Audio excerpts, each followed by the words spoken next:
Hello and welcome.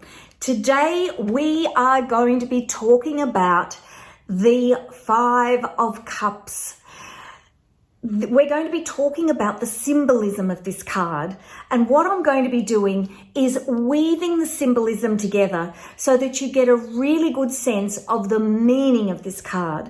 We're going to be looking at the astrology, we're going to look at tarot timing and where that comes from, we're going to look at colors, we're going to look at the actual drawing on the card and the meaning, we're going to look at numerology, we're going to look at all of the symbolism associated with this card that comes from the Golden Dawn. So why am I doing this? Why do I think it's so important? Well, the Golden Dawn did a lot to really make sense of the tarot, and they're a great place to start because they're a great measuring place. There's so many decks out there, and when you're first starting, it can be so hard to get a sense of the cards and what they mean. And I know myself, I felt like I was at sea when I first started to learn. So stick with me. I'm going through the symbolism of all of the cards in the deck. There's going to be 78 videos. So if you stick with me right to the end, you'll be doing really well. So I'm going to spin the camera around and I'm going to tell you about the Five of Cups. So let's have a look at Five of Cups. Five of Cups are dynamic challenges. If we look at the Golden Dawn title, for this one, this is about the Lord of Loss of Pleasure or Loss in Pleasure.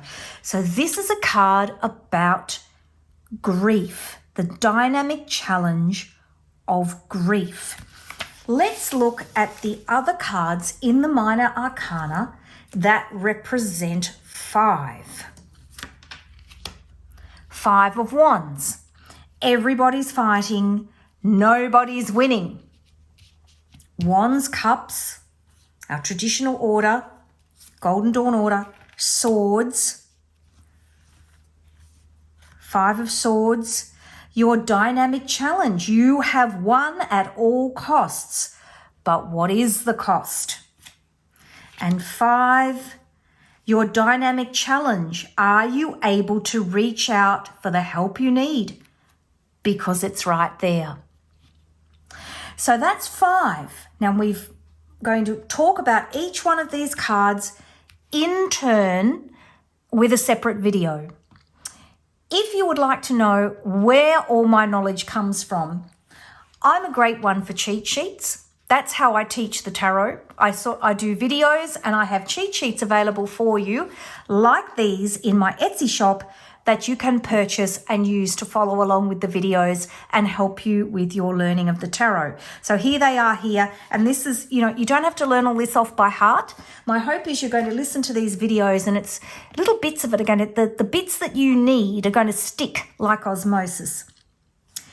So, five of the Major Arcana, the Hierophant, the dynamic challenge of our belief system.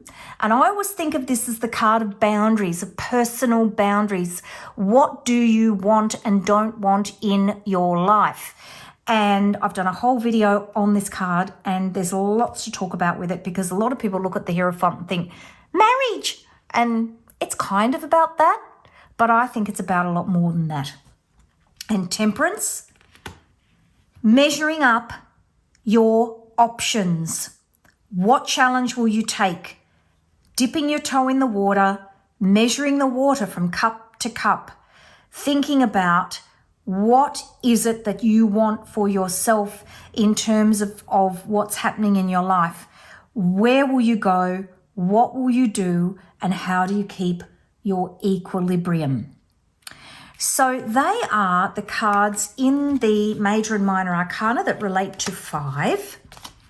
If you love my work, don't forget to like, subscribe and hit that notifications bell. And of course, you can go to connectwithyourdeck.com/newsletter to join my community and find out more about how you can learn the tarot with me. So let's have a look at number 5. We've talked about the numerology, dynamic challenges. Our timing is on this cheat sheet, which is my numerology cheat sheet. It sits with my numerology cheat sheets. This is the natal chart or the wheel of life and the golden dawn placement of the cards on this wheel of life. So the golden dawn are the organization that have sort of created the best organization of the cards.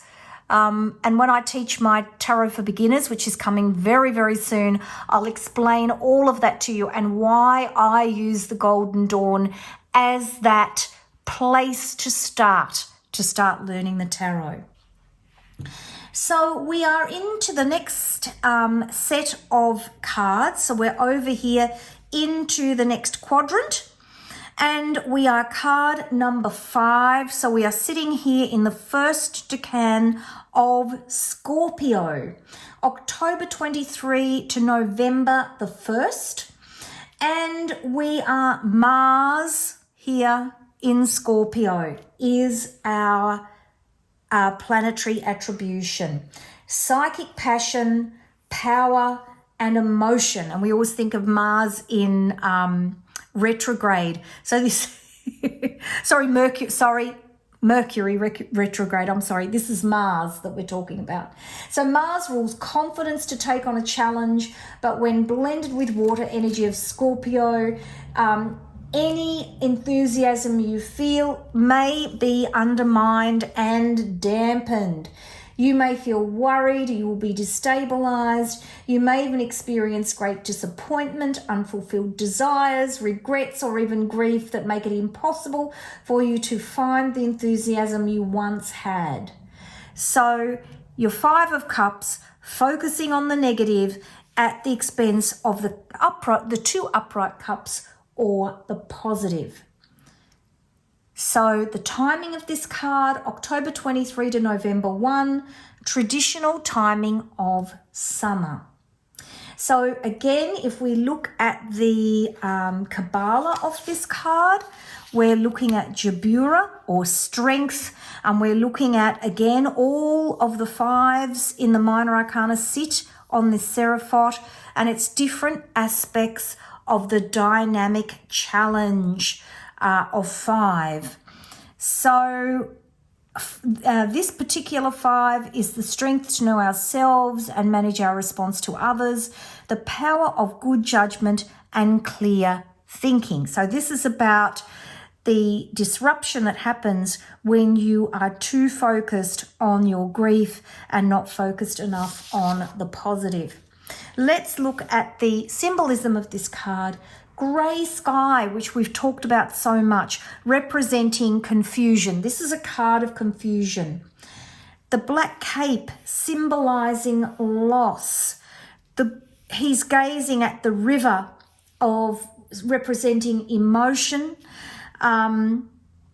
You've got the figure's position again. You're hunched over. You're in grief. The cups sitting in front of you here. The passion and the innocence of green nature, nurturing, is toppled over, representing perhaps a loss of a loved one. And yet you can't see the positive here because you're too overwhelmed by your grief. The bridge in the background represents faith in yourself to cross the bridge to new opportunities, and the ruined castle shows the passing of time and what will be left for you if you keep focusing on these overturned cups. So that is 5 of Cups. The 5 of Cups, I've got a little statement here on my cheat sheet, is about remembering that there is more to focus on than what has gone wrong. Allow yourself to be able to focus on some of the positive things that have come out of grief. So that is the 5 of Cups. I do hope you have enjoyed my video. Don't forget to like, subscribe, and hit that notifications bell. I know I keep saying it, but everybody forgets to do it unless I tell them to do it. And I will see you in the next video, which will be the 6 of Cups. Take care, everybody. Bye-bye.